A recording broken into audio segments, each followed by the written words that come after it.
Non, mais je veux dire, les profs, ils savent pas y faire. La majorité des profs, ils savent pas y faire parce qu'ils sont dans une vision super autoritaire du prof. C'est-à-dire, et pourtant, les gens, moi, je suis loin d'être un mode gauchiste hippie en mode, ouais, il faut supprimer la hiérarchie. Bien sûr qu'il y a une hiérarchie, je veux dire, il y a un rapport un peu inégalitaire entre les profs et l'élève parce que c'est le prof qui doit apprendre et c'est le prof qui doit faire apprendre et c'est l'élève qui apprend. Mais ça t'empêche pas d'essayer le plus possible de supprimer ces hiérarchies. C'est-à-dire d'essayer de les considérer comme des adultes et comme des gens que tu dois respecter, que tu dois parler normalement. Moi, ce qui m'a choqué en tant que surveillant et en tant qu'éducateur, c'est à quel point les élèves, en fait, et les jeunes, ils sentent comment tu les respectes pas.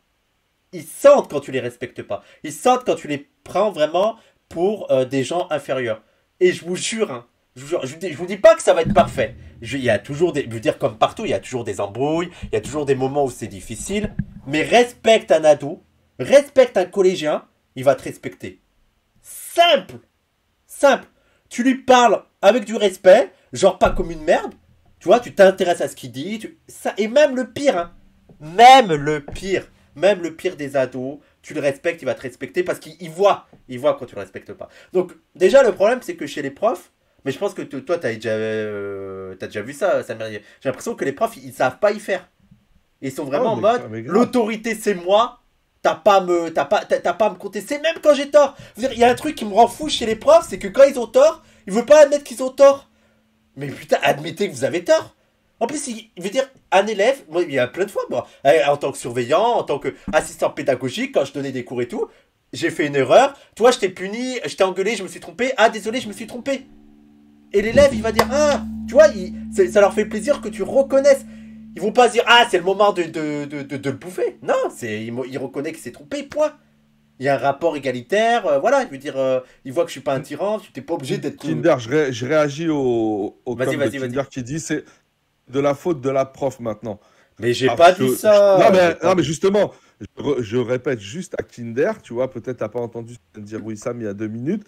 Il a dit justement, là, on n'est pas dans la recherche de culpabilité. On n'est pas en train de dire c'est l'élève qui a raison ou c'est le prof qui a raison.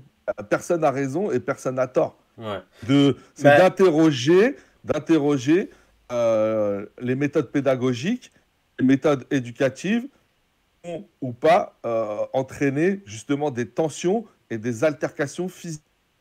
Je pense qu'on peut tous être d'accord pour dire, normalement, dans une classe où ça se passe bien, il n'y a jamais d'altercation et physique. en fait, il aurait dû me laisser finir parce que, en plus, je vais dire, donc j'ai dit que les profs s'y prennent mal parce que, en fait, il y a tout ce culte, mais c'est pas que la faute de l'individu prof, c'est que on est dans une société en France, surtout en France, où on conçoit le prof qui a une autorité, qui ne doit jamais être contesté et l'élève doit seulement obéir. Donc ça, c'est le premier point qui fait que les profs sont totalement à la rue bien souvent. Et le deuxième point, c'est aussi que les profs, ils sont un peu désemparés parce qu'ils n'ont pas les moyens. T'es devant une salle, et c'est pour ça que je dis que pour moi il n'y a pas un responsable, il n'y a pas le grand méchant et le gentil. C'est que même les profs, je comprends que parfois ils soient débordés. Quand tu as une classe de 30 élèves que tu dois faire cours, voilà, il y a des élèves en difficulté que t'arrives pas à les intéresser au cours parce que t'en as 20 autres qui suivent le cours, mais c'est compliqué de ouf. Donc je suis pas en mode tout est la faute des profs. Je dis que c'est complexe, il n'y a pas un méchant, il n'y a pas un gentil. Et même la situation de prof, en dehors de la conception qu'on a des profs qui est assez autoritaire, être prof aujourd'hui, c'est la galère. C'est la galère, t'es devant 30 élèves, il y a des niveaux très très différents. Et donc, ceux qui sont au plus bas, t'es en mode, bon, je vous abandonne, vous allez au fond de la classe, faites ce que vous voulez. Moi, je vais m'occuper des 20 qui suivent. C'est compliqué, t'as 30 élèves, c'est compliqué. C'est compliqué. Et t'es obligé, d'un moment donné, t'es obligé d'être en mode autoritaire. Donc voilà, je vous dis, en fait, ce qui m'énerve, c'est d'avoir une vision en mode que, vraiment, les élèves maintenant, c'est que des pourris gâtés qui aiment pas l'autorité, il faut restaurer l'autorité des profs. Là, vous pensez que ça va vraiment servir de leçon? Le gars, il a eu 5 mois de sursis. 5 mois de sursis, vous vous rendez compte? Il a 18 ans, je veux dire, c'est un Ah, lycéen.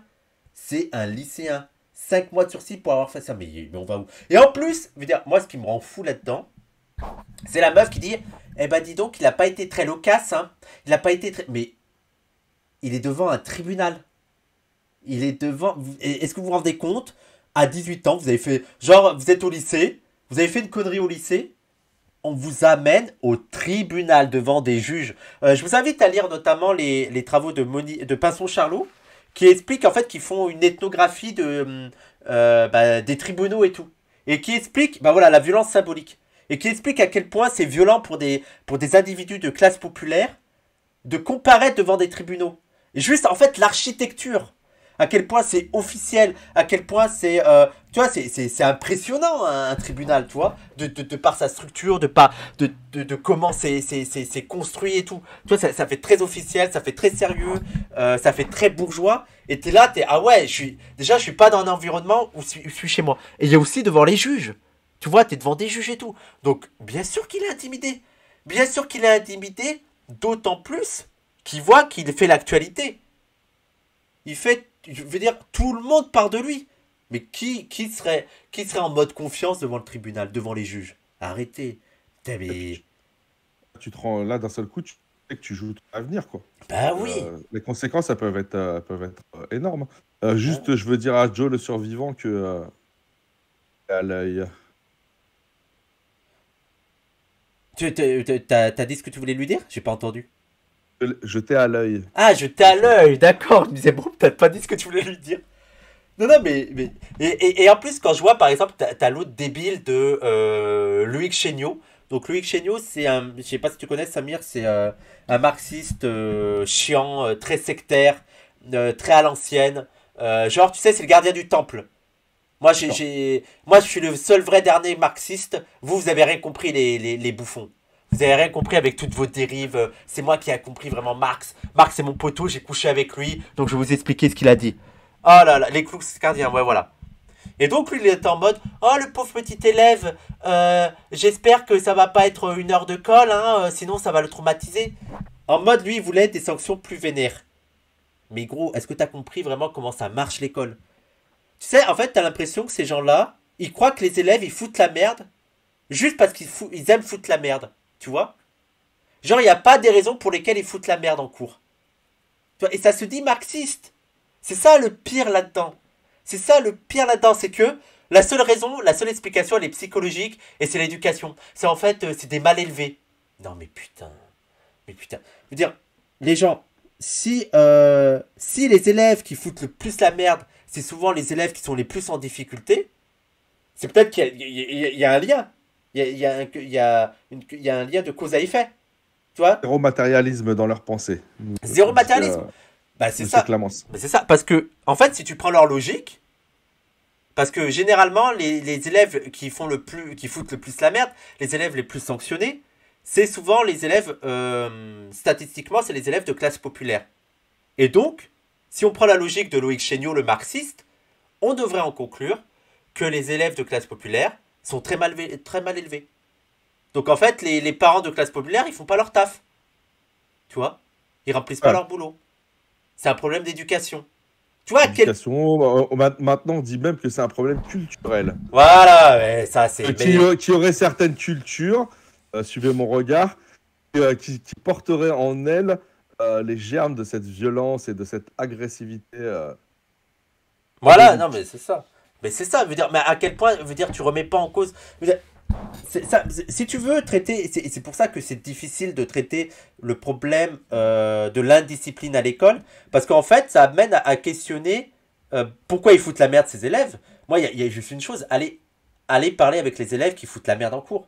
Prenez-les en dehors, prenez-les en dehors des cours et discutez juste 10 minutes avec eux, hein, c'est possible hein, de discuter avec eux. Et ils vont vous expliquer pourquoi ils foutent la merde. Je veux dire, c'est pas des individus sans cerveau qui sont irraisonnés, qui aiment le chaos.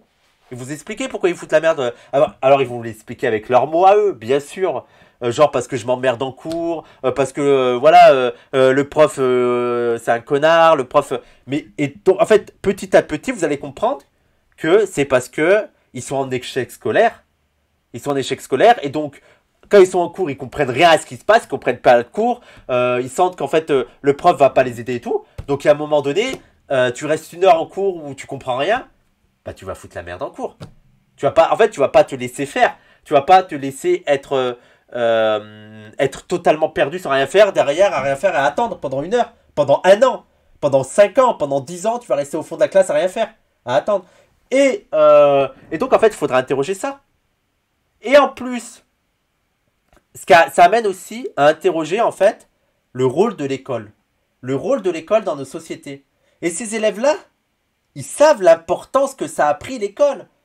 L'école, en fait, et lisez Bourdieu notamment sur ça, qui centre sur la place centrale qu'a pris l'école dans nos sociétés. L'école, en gros, c'est ça qui va te dire ce que tu vas faire plus tard. En fait, qu'est-ce que va être ta vie? Qu'est-ce que va être ta vie va être déterminé par l'école. C'est le marché. Voilà, tu sors de l'école, tu sais que tu vas galérer ou tu sais que tu vas pas trop galérer. Et donc ces élèves qui sont là, qui sont en échec scolaire, ils sont en mode putain, ma vie elle est foutue. Putain, là on est en train de me condamner à une vie de merde. On est en train de me condamner à un CAP, à l'usine, voilà, au chômage, à la précarité. Et vous croyez qu'ils vont rester dociles, ces gens-là? Parce que ces élèves, ils en ont conscience de ça. Ils en ont conscience qu'à ce moment-là, il y a leur avenir qui est en train de se jouer. Et là, ils sont en train d'être dans des voies de merde. Dans des voies de... C'est l'usine ou Pôle emploi. Donc, vous croyez que ces élèves-là, ils vont rester dociles, ils vont écouter docilement le prof, l'autorité du prof et tout, qui va les condamner à cette sphère-là? Mais bien sûr que non, ils ont une dignité. Ils ont une dignité. Ils vont pas se laisser faire. D'accord, vous me condamnez à ça? Eh ben moi, je vais foutre la merde. Je vais foutre la merde dans votre cours, je vais foutre la merde parce que vous voulez pas me considérer. Et un dernier point à prendre en compte. Un dernier point, je suis désolé pour mon long tunnel. Hein. Je suis désolé. Vas-y. Un dernier point à prendre en compte, c'est que il y a aussi la violence symbolique. C'est que les élèves qui foutent la merde, que j'arrête pas de le dire, c'est souvent les élèves qui sont le plus en échec scolaire. Et c'est-à-dire, c'est les élèves les plus stigmatisés. Parce que il faut bien se rendre compte que même dans les quartiers, tout le monde a intégré le mérite scolaire. Et tout le monde a intégré le fait que quelqu'un qui est en échec scolaire, c'est un teubé. Je pense que tu es d'accord avec moi, Samir. Tout à fait d'accord. Même dans les quartiers. Tant que je dis rien, c'est que je suis d'accord. Hein. Et donc, dans les quartiers. Par exemple, moi, je travaille dans un collège du 93. Allez voir. Donc, déjà, collège du 93, ça va être les plus stigmatisés. C'est-à-dire que pour la France, collège du 93, ça va être les plus teubés. Et bien, même dans ce collège de teubés, parce que dans le collège du 93, il y a les teubés parmi les teubés. Et les teubés parmi les teubés, c'est qui? C'est les secpas. Et les secpas, tout le monde se fout de leur gueule. C'est-à-dire que dans les quartiers, tout le monde se fout de leur gueule parce que les secpas, ce seraient des gens, des débiles, qui savent pas lire, qui savent pas écrire, qui savent pas compter. Donc même les plus teubés ont intégré cette idée de mérite scolaire et cette idée que si tu réussis pas à l'école, t'es un teubé. Et donc, les secpas sont beaucoup moqués. Et face à ça, le secpa, qu'est-ce qu'il va faire? Ben, il va foutre la merde. Plutôt que de passer pour un teubé qui comprend rien, il préfère passer pour un gars qui a des mauvaises notes parce qu'il fout la merde. Et c'est normal. C'est logique. Je veux dire, c'est une stratégie de résistance face à une violence symbolique qui est totalement compréhensible. Je préfère passer pour quelqu'un qui fout la merde que pour un teubé qui comprend rien au cours. Donc là, je passe 1 heure à rien comprendre au cours. Au lieu de montrer que je suis un teubé, je comprends rien, bah vas-y, je vais niquer ton cours, frère. Tu veux pas m'aider, tu veux pas m'expliquer, tu me le mets au fond, eh ben vas-y, je vais niquer ton cours. Donc je vais pas te laisser me diriger dans une voie de garage sans rien faire, et je vais pas te laisser me faire passer pour un teubé sans rien faire, je vais te niquer ton cours. Donc, et pour finir, ma conclusion en fait, c'est ce que comprend pas ce Loïc Chéniaud, c'est que s'il veut régler le problème de l'autorité, parce que je suis d'accord, hein, il y a un truc où je suis totalement d'accord, c'est que c'est super compliqué d'être prof. Et moi, je veux pas être prof. Ah, c'est horrible. C'est horrible. Mais cette difficulté, elle est liée pas au fait que les élèves sont devenus indisciplinés. Elle est liée à la fonction qu'a l'école actuellement. Et l'école actuellement, c'est de reproduire les inégalités sociales. Et donc c'est de reproduire les inégalités sociales. Et il y a un moment donné où ça pouvait marcher à l'école parce qu'il y avait un tout petit peu d'ascension sociale. Sauf que maintenant, ça n'existe plus. Donc les élèves de classe populaire, ils savent très bien que c'est une carotte. C'est que l'école ne remplit plus sa promesse de vous allez avoir un diplôme, vous allez avoir un bon travail. Ça n'existe plus ça. À l'époque, il y a 30 ans, il y a 40 ans, tu avais le bac. Tu peux avoir un job plutôt pas mal, tu vois. Maintenant, même avec le bac, allez, va à l'usine, frère. Va à l'usine et puis c'est tout. Donc comment vous voulez que les élèves acceptent le jeu? Le jeu, il est niqué. L'école ne remplit plus sa fonction, sa pseudo-fonction d'avoir des boulots pas trop pénibles si t'as un diplôme. Eh ben vas-y, moi je respecte plus la règle. L'école respecte plus son contrat, moi je respecte plus la règle. Et puis c'est tout. Voilà, désolé pour mon long tunnel. Mon long tunnel extrêmement intéressant. Ah non, c'est vrai. Merci. Non mais voilà, non mais c'est compliqué parce que en fait le problème c'est que sur Twitter t'as les gens qui vont dire ah ben voilà c'est un problème d'autorité alors que ça demande d'études, en fait ça demande de soulever plein de problématiques. Le problème de l'autorité à l'école, ça soulève plein de problématiques. Et déjà, à quoi ça sert l'école? À quoi ça sert l'école dans un système capitaliste? À quoi ça sert l'école dans nos sociétés? Ça sert pas du tout à, à faire des citoyens éclairés, qui sauraient réfléchir. Non, non, non. Ça sert à faire le tri pour le marché du travail. Voilà la fonction de l'école actuellement. Et dans les années 70, on pouvait accepter ça parce que il y avait un petit peu ça, c'est-à-dire que si tu jouais le jeu, tu sortais avec un petit diplôme, tu pouvais avoir un bon petit boulot. Sauf que maintenant, c'est même plus le cas. Donc pourquoi je vais jouer le jeu? Pourquoi les classes populaires vont jouer le jeu alors qu'ils sont condamnés? Bah bien sûr que non, je vais pas jouer le jeu. Je vais le niquer ton jeu. Bien sûr que je vais le niquer. Ça c'est normal. Je bois, j'ai plus de salive. Gilles Reno, regarde son truc perso, ça m'a appris à bien écrire le français. Mais quel est... oui, oui, il faut créer nos écoles. Non, mais veut dire, faut créer nos écoles. Même ça, j'y crois pas. Il faut créer nos écoles.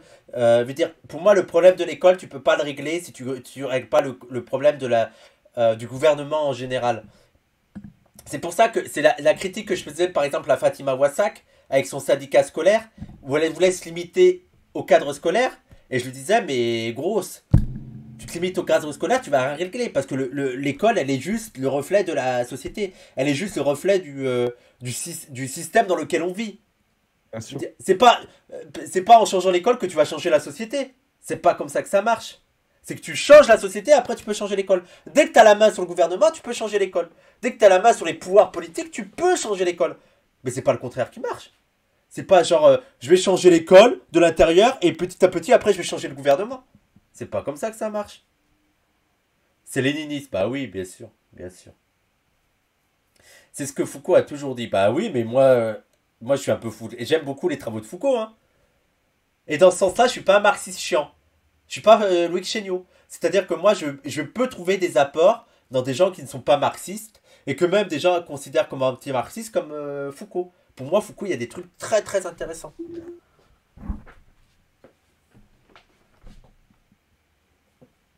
Tu veux rajouter un truc sur ce thème, Samir, sur l'école et tout? Non, je pensais juste, en t'écoutant, je pensais aussi à toutes les familles, tu vois, qui doivent se jouer du système, entre guillemets. Bah, justement, pas les familles les plus précaires, pas les familles les plus exposées. Et avec la carte scolaire, qui savent jouer avec la carte scolaire, qui Ouais. savent jouer avec...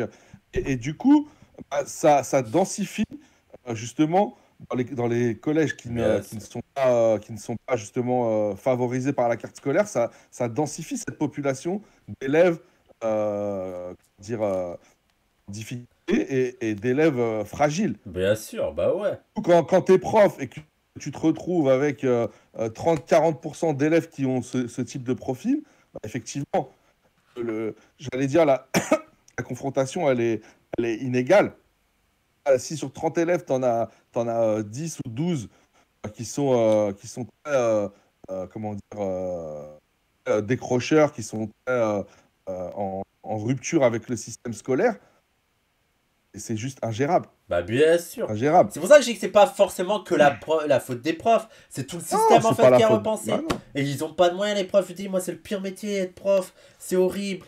C'est horrible. Tu veux dire ils sont tous déprimés. Mais je comprends pourquoi vous êtes tous déprimés. Vous êtes obligés d'appliquer un programme à des élèves qui n'y croient pas parce qu'ils savent que de toute façon il n'y a pas de boulot, il y a rien. Et je parle surtout des profs dans les, tu sais, dans les zones sensibles et tout. Qu'est-ce que tu veux faire? Qu'est-ce que tu veux faire?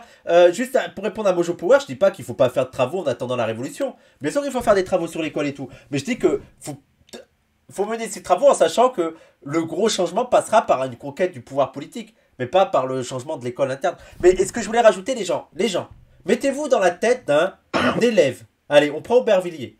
D'un élève au collège à Aubervilliers. Donc, la ville la plus pauvre d'Île-de-France. Donc, il est à Aubervilliers. Il est dans un collège REP+. Donc, un collège pourri. C'est-à-dire qui est dévalorisé à l'échec scolaire. Donc, il est déjà dans ce collège. Donc, déjà, il sait qu'il part pas sur la même ligne de départ que tous les autres collégiens. Il est dans ce collège, dans un quartier sensible, avec des profs qui sont là, ils n'ont pas envie. Donc, il va pas avoir les bons moyens. C'est-à-dire qu'il va avoir des profs qui vont vite attendre de pouvoir s'échapper de ce collège, ou des profs qui vont être contractuels et qui ont pas été formés, ou des profs qui viennent à reculons, ou des profs qui ont peur, ou des profs débutants. Donc déjà, il part encore moins sur la même ligne d'arrivée que les autres. Et imaginez que vous êtes en plus de tout ça. Donc déjà, vous voyez que déjà vous partez sur un truc, vous êtes en mode, ok, super la méritocratie scolaire, super l'égalité scolaire. Mais en plus de ça, imaginez que vous êtes en SECPA. Vous êtes en SECPA, c'est-à-dire vous êtes dans la filière pour finir à l'usine. Est-ce que vous croyez que vraiment, répondez-moi sincèrement, vous êtes dans cette situation-là, d'un petit Renoir, en Aubervilliers, dans un collège pourri, REP+, avec des profs tout pourris, en SECPA, vous savez qu'à la fin c'est l'usine, est-ce que vous serez vraiment très attentif en cours, très poli à prendre les notes et tout? Sincèrement. Bien sûr que non. Bien sûr que non. Qu'est-ce que je vais prendre? De toute façon, moi, la fin, c'est l'usine. Arrêtez de faire genre, vous êtes sérieux? Ah oui, nanana. Arrêtez. Vous savez très bien que... Bien sûr, tu sèches H24, tu viens en cours, qu'est-ce que je m'en tape? Que je suive ou pas, c'est l'usine dans tous les cas. Qu'est-ce que je fasse?